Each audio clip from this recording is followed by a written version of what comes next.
The following program may contain coarse language, violence, nudity, mature subject matter, or scenes which may not be suitable for all viewers. Viewer discretion is advised. All Hit Radio.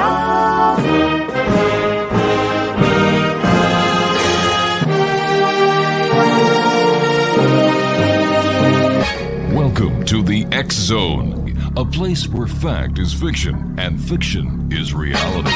Now, here's your host, Rob McConnell. And welcome back to the X Zone, everyone. I am Rob McConnell. We're coming to you from our broadcast center and studios in St. Catharines, Ontario, Canada. Now, if you'd like to send me an email, xzone@xzoneradiotv.com, and on all social media sites, X-Zone Radio TV.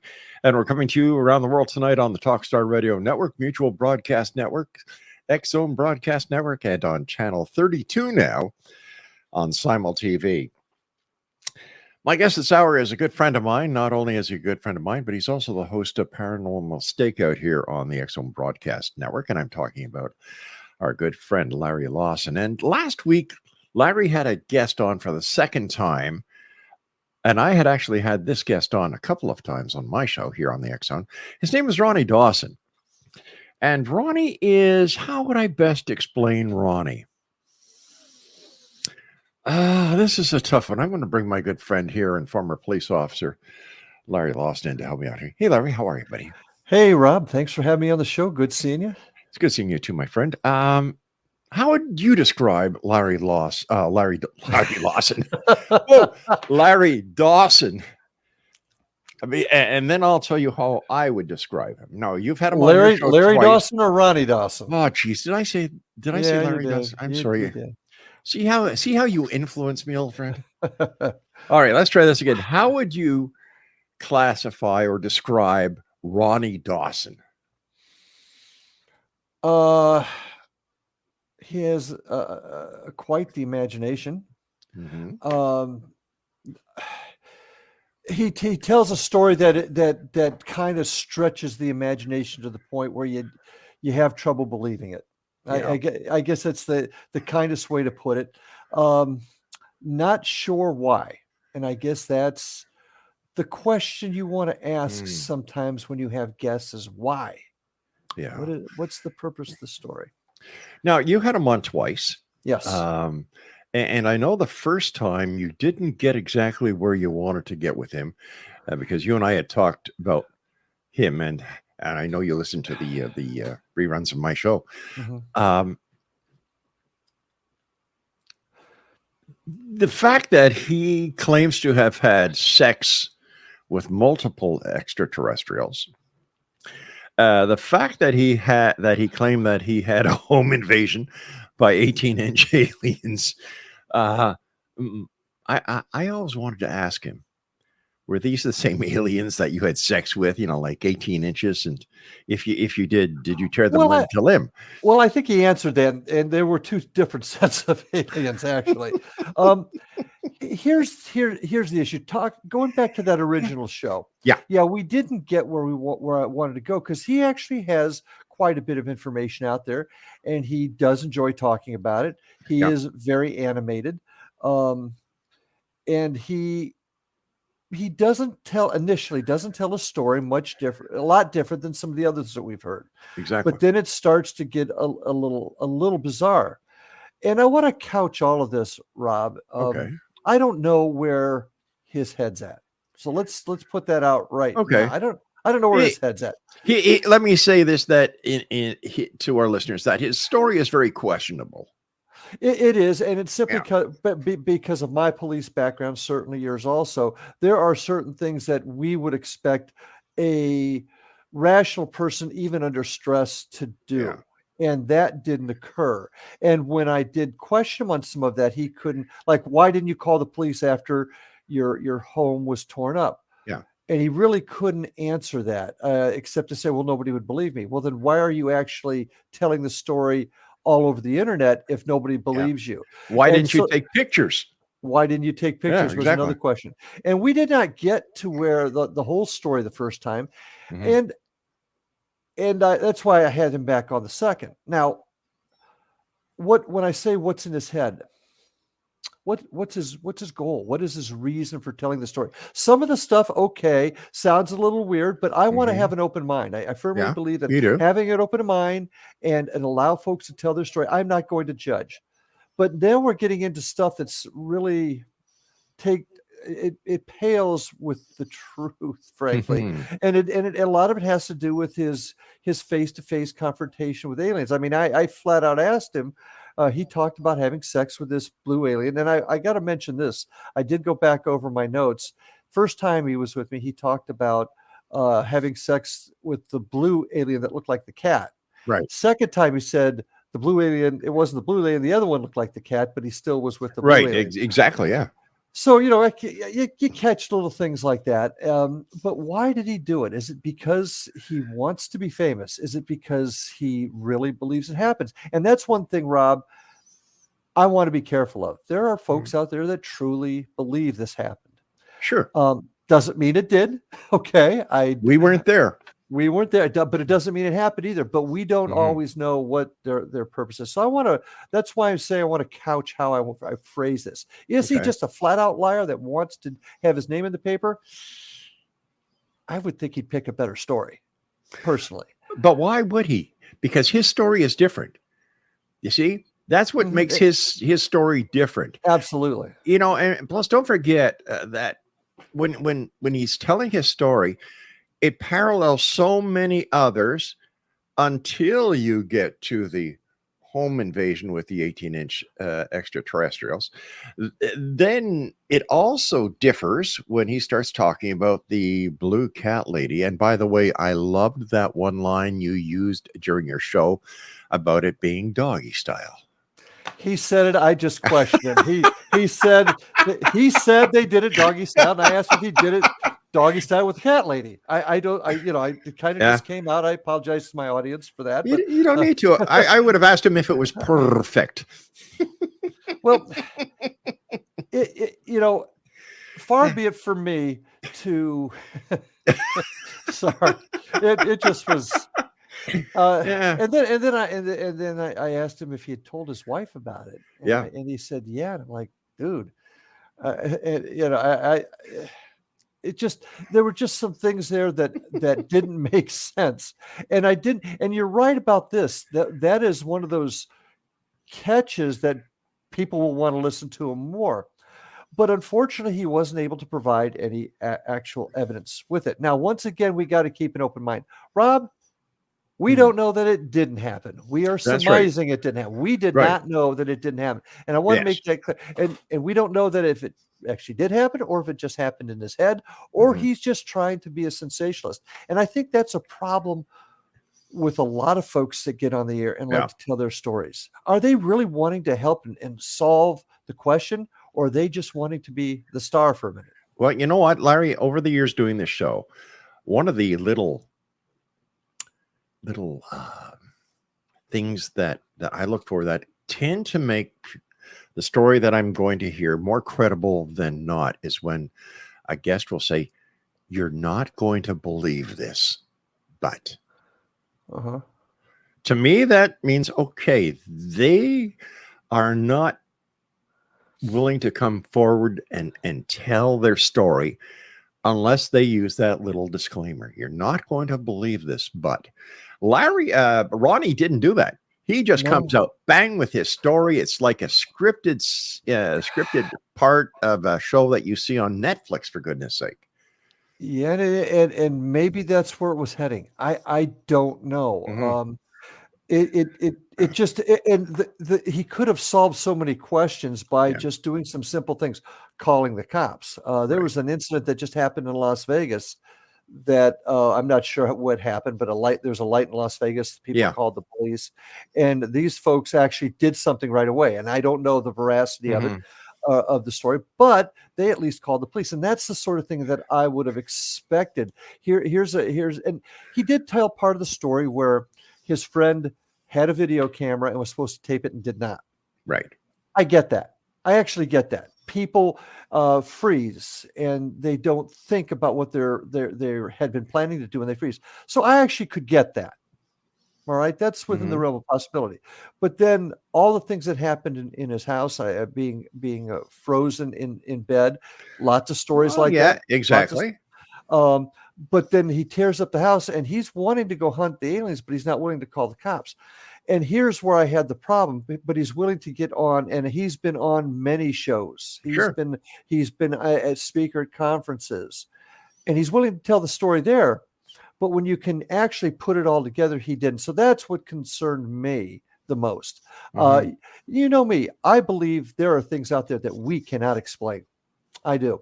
But I'm not sure what they are yet. And that's what I endeavor to find out, to find those answers.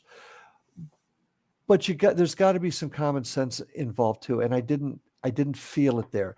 And that's another reason why I wanted to have him back on the show. I wanted to talk with him a little bit more about it. And then when he changed the colors and the I won't say gender, but species of the aliens, that concerned me.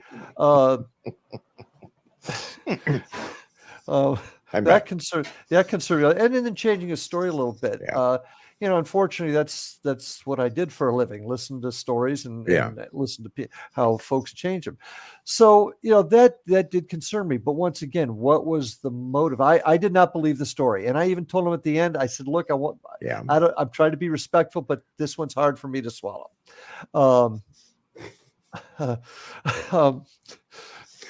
It's tempting, but I'm not going to say it.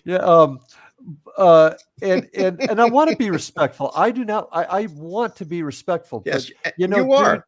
You've got to give me something to work with, and tell me why. Okay, the guy froze, didn't take the video. I get that. That happens in real life. It happens when people are having a crime committed in front of them. Sure, but there's too much. I'm sorry. Go ahead. No. I agree with you 100%. But from what I understood, he knew when these UFOs were going to be coming. He knew where to go to see these UFOs and have contact. His story, like I said, to a certain point, sounded just like every other UFO story that you hear. And then when it goes to I've never heard of an alien house invasion before with 18-inch aliens. I've never heard that in 32 years. Never heard that. Then with the different species of the extraterrestrials that he, had made love to, I've heard that one or two times. But the question that you asked that he couldn't answer was, why him? Why was he chosen to be the emissary between, the aliens and Earth? Why would the aliens pick a truck driver to be their emissary? Well, in fairness, all right, they may not know exactly who they are connecting with. But if that's the case, why would they pick just one person? Why wouldn't they pick several people and maybe from that choose who they want to be their emissary? Right. I don't know. Why him? And especially when he acted so aggressively towards them. He talked about shining a laser at them. Yeah. I mean, and then he's upset because the airline pilots got on him about doing that. Well, you just can't do. Okay. Now you see that was an interesting point. If it was the airline pilots who got onto him about that, he wasn't shining it at UFOs at all. He was shining them at aircraft. Well, I think he was talking about the using of it in general, but he may very well be. Yeah. But let's look at this other issue too. He talked about a city-sized UFO that came and actually started doing maneuvers in front of him. Such maneuvers that he could see there was a city on top of it. Do you know where he got that from? Close Encounters of the Third Kind, because that's exactly what the UFO did at the end of the runway. Oh, see, I don't. On the landing on the when the I've forgotten about that. The major UFO comes over Devil's Peak, right? It goes to the end of the runway, and then it does a maneuver where it totally flips. I'd forgotten all about that. You're right. So did I until just now. I was actually thinking about another individual I've interviewed before, and that person will go nameless, but they talked about a large, miles-long UFO that traveled over where they were at, and yet nobody else saw it. Wasn't that a football the size of a football field or something like that? Yeah, it was. It was. Yeah. And nobody saw it. Now, okay, and that's why I asked him the question: how big is the town? Yeah. The town escapes me. How big's the town? Yeah. You know, could anybody else have seen this? He says that radar didn't, or the Air Force or the airport, the military, I can't remember which, wouldn't confirm or deny they saw it. They just said it was, there was something we can't tell you about. I can't remember exactly how I put it, but it was very, very strange. Because things that big can't be hidden. Heck, we're constantly, look what happened in Las Vegas. A light comes down from the sky and tons of people saw it. Well, look what happened during the Phoenix lights. How many thousands of people saw it and called, the authorities, the local news media, and something the size of the craft that Ronny was talking about. Once again, I agree with you. Why wasn't there any other report made to the authorities or to law enforcement or to the media? And why would anybody? I know this for a fact myself. If you call up the military and ask them if something was on their radar, they're not going to tell you. No, because they don't know who the hell you are. They don't know, and they may be doing some testing. Exactly. I mean, absolutely, you don't know who. But the fact that nobody, I mean, once again, I'm hitting Las Vegas because that just happened. Yeah, they got reports in their dispatch. People were calling it in. We had a town here on the west coast of Florida, in the what we call the Bend, up by the Panhandle. Yeah, right. Where I can't remember the name of the town. Not Ocean Breeze. I can't remember it now, but Pensacola. It wasn't in Pensacola, but it was in that area. Okay. And tons of people saw it. So yes, you can argue there's some sort of cloaking device, and I think that's what he was trying to say. But then, how did he see it? Did they just unveil themselves just for him? Now, there was another issue that came up too. Hey, Larry, we've got to take a break, my friend. Sure. No problem. First of all, thanks for being here on X Zone Nation. If you'd like to hear this interview, it's available at www.paranormalstakeout.org. Both of the interviews are available on that website. And if you'd like to watch the TV version, it too is available on Larry's website. Another website to check out for Larry and his crew is paranormalfbi.com. This is the X Zone. I'm Rob McConnell. Larry Lawson is my guest. We're talking about Ronny Dawson. Oh my gosh, talk about similarities. We'll return. Don't go away. Larry Lawson is my special guest this hour. His websites are paranormalstakeout.org. And if you'd like to visit Larry's other website, paranormalfbi.com. And Larry, there's another website for Indian River, if I'm not mistaken. IndianRiverHauntings.com. That both those sites come to the same spot, and that'll tell you a little bit about what my team does to investigate things all things paranormal. And Indian River Hauntings is my historical events that I do. We were talking about Ronny Dawson's interview on your show last week, and you were about to say something, but we had to go to a break. So if you can continue, I'd appreciate that, friend. And I'm sorry for cutting you off. Oh no, I should know better because I on your network doing the same thing, so I get it. Once again, whenever I try to talk to folks, and like I said, I want to be respectful. That's just how I like to. That's how I like to be. And like I said, I don't know that Ronny doesn't believe this. I'm not even saying it didn't happen. I'm just saying I don't believe the story. Yeah. And I get to that point by asking the questions the same way I did when I was on the job.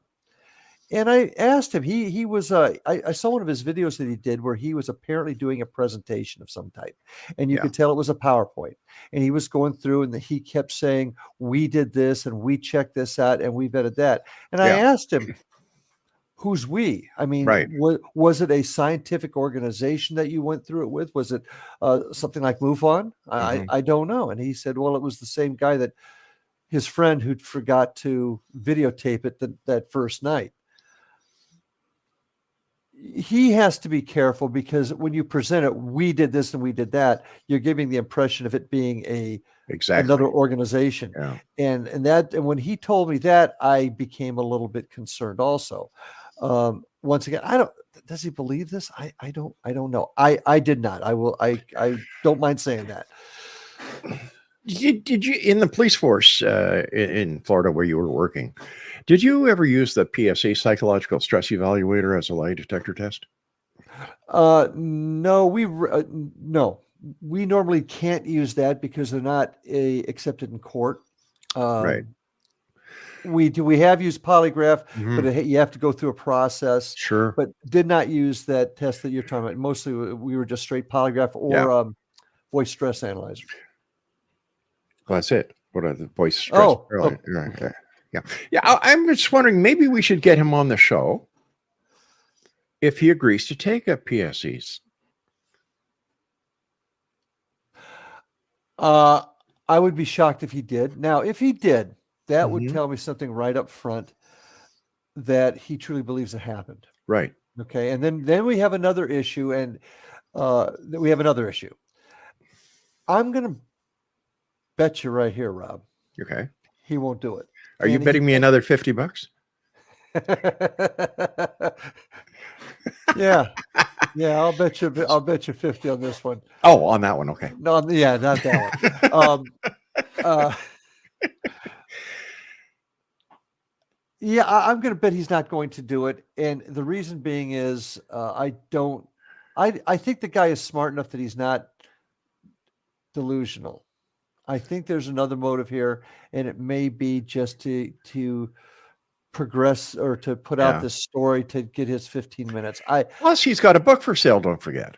Yes, he does, and you know what? More power to him if people want to read it. I am not going to judge the man. But I have the right, as he has the right to put forth a story. Mm-hmm. I have the right to choose not to believe it, and I'm choosing not to believe it based upon my evaluation of what he said. But isn't it our job as journalists to either confirm or expose him? Expose him if he's lying. Yes. Expose him if he has other issues that would cause him to say it. Yeah. Then I have some sympathy. Now, I have had many people on the show over the years who have claimed to be alien abductees. Mm-hmm. And I would say there are those that I believe, that they believe, mm-hmm. without having any ulterior motive behind their claim. They truly believe beyond the shadow of a doubt that this has happened. And based on my experience doing this show and having been on the police force, like you, I can't give him 1 ounce of credibility. No, because things change. How you're right. For all the things that we've just talked about, I would agree with you. Yeah. And I think it's people like this who are, who do more damage than good, because people who have had the experience listen to this and they say, "Oh, shoot, here we go again. I'm not going to tell anybody my story because now nobody's going to believe me." And it's shows like yours, Larry, that give these people the opportunity of coming on and telling their story because of the way that you conduct your show, the way that you conduct your questioning. So, hats off to you for having this video. Well, I think everybody has the right to tell their story. Okay. Right. And if they are being untruthful, they're going to hang themselves. And I think that was the case here. And I think that most people that would listen to it would see where I was coming from. I don't need to expose him. He did it himself. In fact, what we're going to be doing tomorrow is Tuesday. Mm-hmm. And we're going to be doing this Tuesday, Wednesday, Thursday, and Friday. We are going to be replaying your 2 interviews with Ronny Dawson on our 50 channels. Okay. Because I'm going to be putting a poll up on XCTV and XZBN. Do you believe him or you don't? Well, and you understand there's people out there that do believe him, that do believe where he's coming from. Now, here's the question I would ask him: have they heard his whole story, or have they only heard bits and pieces? Because if they're going to believe them, I would ask that they hear his total story, listen to all the things that he's put out there. That's just my opinion. If they do that, they'll never. That's true. They'll run out of time, for goodness sake. Yeah, that's true. But let's put it to the people. Okay. People's choice. You see, your show you're a nice guy. That's who Larry Lawson is. Not only are you my friend, you're a nice guy. And you got my name right that time too. Shut up. Where on my show, I'm not a nice guy. You know, my tagline is searching for answers, demanding the truth. Mm-hmm. And like I said, there are those people, maybe 32 years, nothing's changed. Whether it's Bigfoot, whether it's UFOs, whether it's whatever, nothing has changed in 32 years. So I come with it at it from a different angle. Like you do. I don't do investigations on the paranormal like you do. And in fact, you're turning me into a believer when it comes to ghosts and hauntings and things that go bump in the night because of your credibility. You know, thank you. The fact that you do what you've done and you continue to do it in a very professional manner gives you and the results that you and your teams get credibility. You're willing to share evidence. You're willing to share data because that's who you are. And yet I've had many people on the show, Larry, that they start talking. It's like, goodbye, boom. Well, I think a big part of that is that while we have all the members of my team have their personal opinions as to what this is, we all recognize the fact that nobody truly knows what it is. Right. Nobody really knows why this is happening. So that therefore we are in search of the truth. Yeah. Whatever that truth is. We just don't know quite what it is yet. And I guess that's what helps guide us. Yeah. I also think that your experience as a seasoned law enforcement officer is a big part of what guides your teams. I think so. And I've got other first responder professionals on the team, another retired cop, retired firefighter. I've had other cops on the team before. Yeah. So, you know, it does, we do tend to look at it from a different angle maybe than some other folks do. You know, and I've been sitting here trying to remember the name of that person that you were talking about with the football field UFO, Andrea Perron. That's it. Yeah. Yeah. Oh, Yeah. did I say her name? Well, once shoot. again, Yeah. I was using that as an example of here's a large object in the sky, Yeah. but nobody sees it. Well, I'm sorry.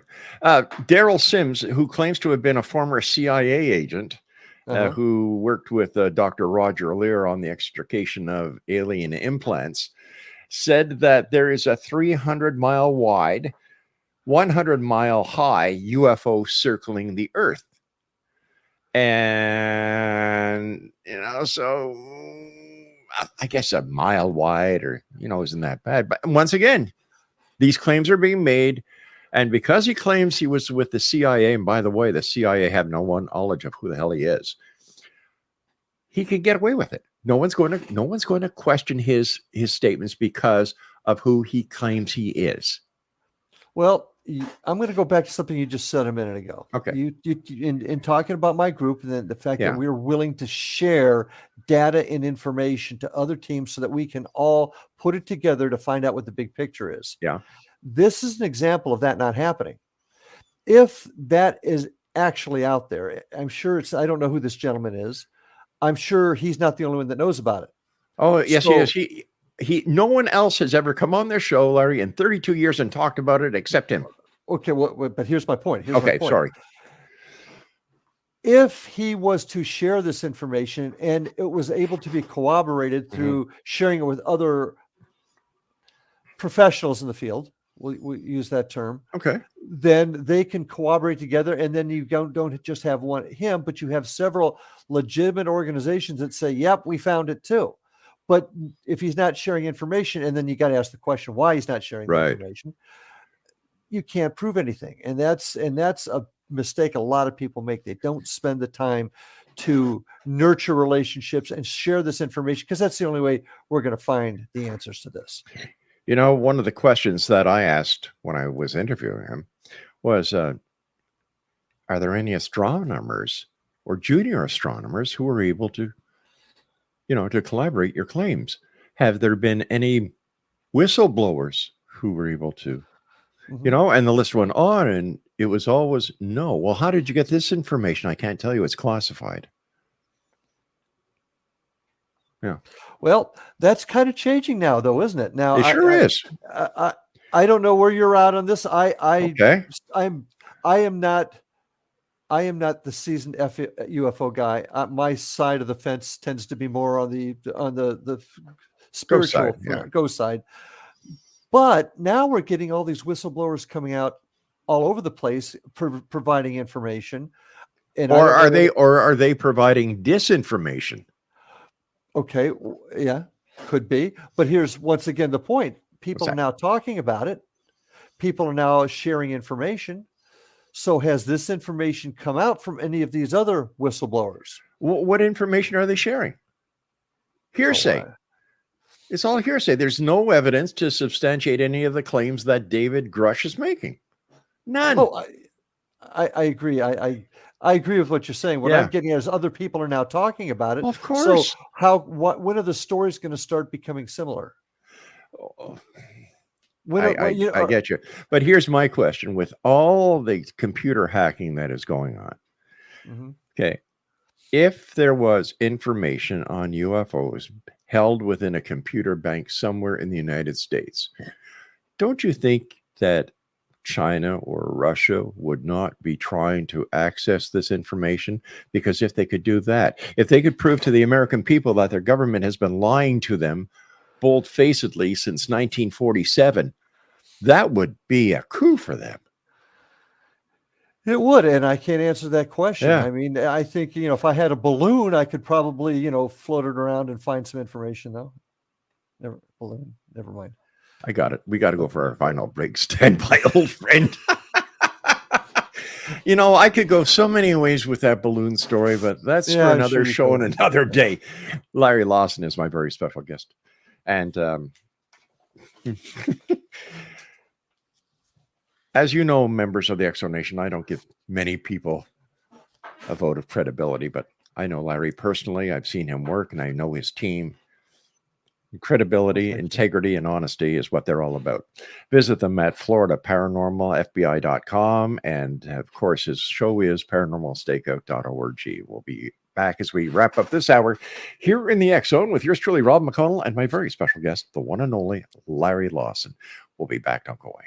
And welcome back, everyone. Larry Lawson is my very special guest, www.paranormalfbi.com, as well as his radio TV show website, which is paranormalstakeout.org. As always, my good friend, thanks very much for being with us. And thank you for the great work that you do. We've got about 10 minutes left, according to my producer, who's sitting on the other side of the glass, giving you a thumbs up because he loves where you're coming from and he loves your show. We've talked about UFOs, and I think we made an excellent case. And I would imagine that, as far as I'm concerned, I want to believe, Larry. I really want to believe, but I want to see the proof. I think we all do. Yeah. I think we all do. Now, my question is, how in the name of heavens can the claims being made by David Grush be legitimate? Because my question is, didn't he not take an oath of secrecy as a member of the military and intelligence officer, that no matter what happens because of his clearance, mum's the word? And when a whistleblower does this, I have to look at the reasoning why they do it. Is it a matter of national security? Is somebody going to die if they don't blow this whistle? Even then, you take an oath. That's your bond. You as a police officer, I know for a fact, we were privy to information, information that we took an oath not to share. Cases that we were working on were classified in the police manner. Information that was around the computers was kept within us. I think that ufologists at times do more harm and cause problems with national security themselves by pushing and pushing and pushing and pushing, because there's things we need to know and there's things we don't need to know. I, for one, sleep very comfortably at night, knowing that there are men and women around the world who at a moment's notice will give their life to defend my freedom and democracy. And I Absolutely. believe, Larry, that a lot of times these UFO investigators, researchers, conspiracy theorists are doing more harm than good. And I don't think they understand it. I don't think they're capable of understanding the danger that they themselves cause to freedom and national security. I cannot disagree with you, but like you, like we all did in law enforcement, many times when we investigate crimes or why people do what they do, we look at their motives. Yes. Motives can come from a couple of different places. First is greed and the desire to be, in this case, maybe the desire to be famous. Could that be part of it? Could some of these people, and I fully admit to you that you have talked to many more folks in the UFO field than I have. But do they feel in some way that what's happening is endangering their country and they feel they have to do something? Could that be their motive? Another January the 6th? I'm not necessarily even saying that motive is correct, but everybody thinks differently. And sometimes folks process this stuff differently. I actually agree with what you do. You swear an oath, you stand by that oath. Unless you're being told to do something illegal, immoral, or unethical, you stand by your duty. Heck, there were laws that I had to enforce that I didn't agree with, but they were the law. That's right. They were the law. So you enforce it. So I get exactly where you're coming from. The question I have to go back is to the why. And could it be that most of them just want their 15 minutes? Maybe they got mad at a boss and they're gonna make them pay for it. Who knows what those motives are? But what we want to try and find are the folks that have the pure motive. Yes. Is there a reason for them doing this? Are they truly in their hearts trying to save someone? Well, then articulate and tell us why. Don't come to us with a bunch of stuff and say, well, I can't tell you where it came from. Well, dude, you're on my show telling me this happened. Tell me how you know for sure. So I sometimes wonder, I don't wonder, I know this for a fact, that the media spins a lot of the false and misinformation that is out there. And they will do so in order to get ratings. If they will bring leads. That's right. That's right. And it embarrasses me a lot of the time because I've always tried to be honest with my listeners, my viewers, my friends, associates, when it comes to anything, whether it's something personal or whether it's any of the shows that we do. It's important to me that people know that when they listen to us, they're not going to get the same old misinformation that they get on other late night paranormal talk shows. And I was offered a good lump sum of money not that many months ago. If I was to change my format, a major network would take my show, syndicate it, and go up against Coast to Coast. And I said no, because they wanted me to sensationalize. Yeah, that's and that certainly is a problem, isn't it? But see, that's why on my end of the fence, the ghost shows can be very exciting because they're sensationalized, and there's good folks out there. I'm not knocking definitely, yeah. But they do want to sensationalize the show because nobody's going to watch it if they really saw how boring a paranormal investigation can be. It's just like police work, surveillance. A stakeout. Yeah, that's exactly. In fact, that's the example I use. People watch TV and movies. Police stakeout, super exciting. Truth of the matter, hours and hours of boredom with 15 seconds of excitement. Hey, well, when have you ever seen the CSI folks wrap everything up in an hour or even 2 days, 3 days? It doesn't happen in reality. And if I had a nickel for everyone that said, well, I saw that they found out who had those fingerprints in 5 minutes, I'd be rich. I wouldn't be here right now. I'd be on some island I own. You mean APHIS doesn't work that way? Yeah. No.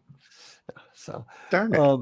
But and you're also kind of hitting on where I'm trying to go, and that's, for lack of a better term, keeping it real. Making sure folks understand what this whole thing really is, and that is, in my opinion, keeping an open mind, taking in all the evidence, but then sorting it out and using common sense to take it further.